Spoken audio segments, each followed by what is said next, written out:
Bonjour à tous, bienvenue dans ce petit débrief pour ce match qui nous opposera entre Saint-Raphaël et Limoges. Alors, on va attaquer directement par le contexte du match. Donc Saint-Raphaël, on s'est déplacé dimanche à Chambéry, où on a arraché le nul au Phare. Un nul d'un côté un peu inespéré, mais d'un autre côté qui nous donne une grosse amertume en bouche. Alors, on commence le match de façon catastrophique. On est à moins 10 autour de la 20e minute de jeu, voilà, 20-25e. On arrive à finir à moins 8 à la mi-temps. Heureusement, Rarej Fortunanou sort une 5-1 en défense qui nous permet de gagner beaucoup de ballons. Et on passe un 10-0 à Chambéry, ce qui nous permet de revenir au score, de passer devant même, mais là on n'arrive pas à s'imposer, on n'arrive pas à gagner le match, et au final on fait un match nul, qui est, on ne sait pas si c'est un bon point ou un mauvais point, mais voilà, on ramène au moins un point. C'est la bonne chose, c'est la réaction de l'équipe. Limoges, de leur côté, c'est une équipe qui vient de monter en première division, mais c'est l'équipe surprise du début de saison. Ils sont deuxième au classement. Alors, quand on dit, attention, une équipe qui monte, c'est la première fois que le club monte en Lidl Star League. Par contre, à tous les postes, ils ont des joueurs qui sont rompus aux joutes de la Lidl Star League et ils ont des super joueurs à tous les postes. On le verra un petit peu plus tard. En termes de classement, donc Limoges, ils sont deuxième. Alors, 13 points en 10 matchs. C'est la seule équipe à avoir joué tous ces matchs depuis le début de saison. Nous, on est huitième avec 7 points en 9 matchs. Voilà. Donc, bien moins bien commencé que Limoges. Donc, qui est le favori dans ce match? Je pense que c'est Limoges. En termes de confrontation, il n'y a jamais eu de match. Donc, on ne peut pas savoir comment ça va se passer.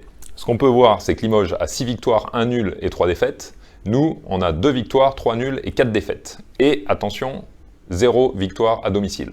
Donc, vendredi soir, il faut que ce soit la première victoire à domicile. Si on se met un petit peu côté état des troupes sur Saint-Raphaël. On a toujours Chimicou qui est absent jusqu'au mois de février. Sinon, tout le groupe sera présent. Timmy Petit, qui s'était luxé un doigt, devrait reprendre sa place. Et Xav Baraché va pouvoir continuer à reprendre un petit peu de temps de jeu. Vous savez, il a eu le Covid et c'est compliqué pour revenir physiquement. En termes de mental, les garçons, ils sont au pied du mur. Ils font des performances qui ne sont pas au niveau de ce qu'on attend d'eux. C'est une équipe aussi qui est souvent en réaction. Donc là, on attend inévitablement une réaction. Sachez que le président et moi-même, on s'est permis de leur dire quelques mots cette semaine et plutôt de leur souffler dans les bronches. Voilà. Le match dans le match pour ce gros match, ça sera sur les ailes. On a un match dans le match qui est fantastique. C'est Dragan Gajic, l'ailier droit de Limoges, passé par Montpellier, passé par Veszprém, un des plus grands joueurs à son poste, face à Raphaël Cocheteux, voilà, l'immense Raphaël Cocheteux, meilleur buteur de l'histoire de la Lidl Star League. Sachez qu'aujourd'hui, c'est Dragan Gajic qui est le meilleur buteur de la Ligue, avec 94 buts en 10 matchs, donc ça fait 9,4 buts par match. C'est énorme, c'est faramineux. Voilà, Raphaël qui a 56 buts, il a plus de 6 buts par match déjà. Hein. Voilà. Donc on va avoir un super choc, et donc vu que c'est un ailier gauche face à un ailier droit, ils se retrouveront l'un face à l'autre. Donc je vous dis, surveillez ce côté-là, ça va vraiment faire des étincelles.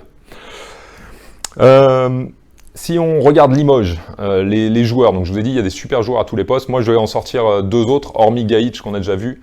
C'est Yacine Idrissi dans les cages, qui est un vieux baroudeur de la Lidl Star League, passé par Toulouse, par Nîmes, voilà, et qui maintenant est à Limoges et qui réalise un début de saison fantastique et qui aide son équipe dans la place qu'elle occupe au classement aujourd'hui. Voilà. Yacine, il est 3e gardien au classement et à 3 arrêts seulement du premier.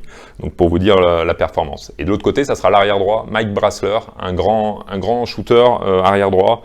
Vous verrez, très bon joueur qui fait un très bon début de saison lui aussi, qui a plus de 5 buts par match. Donc voilà, il faudra faire attention de partout parce qu'ils vont être forts de partout. Donc vous allez me dire, la clé du match, elle sera où? La clé du match pour moi, c'est nous, c'est Saint-Raphaël. C'est comment on va vouloir combattre, quelle volonté de gagner on va mettre. Et pour moi, c'est comment on va jouer collectivement et comment on va s'entraider collectivement. Voilà, Saint-Raphaël est capable de tout, du meilleur comme du pire.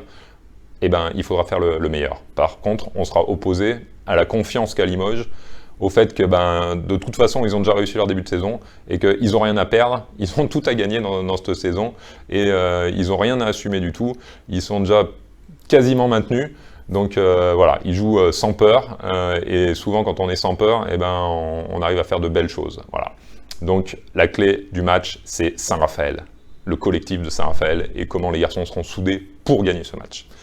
Voilà, je vous rappelle, c'est vendredi soir à 20h30 sur beIN 1, donc ne loupez pas ce super choc, voilà, pour la première victoire de Saint-Raphaël à domicile. Ciao, bonne soirée.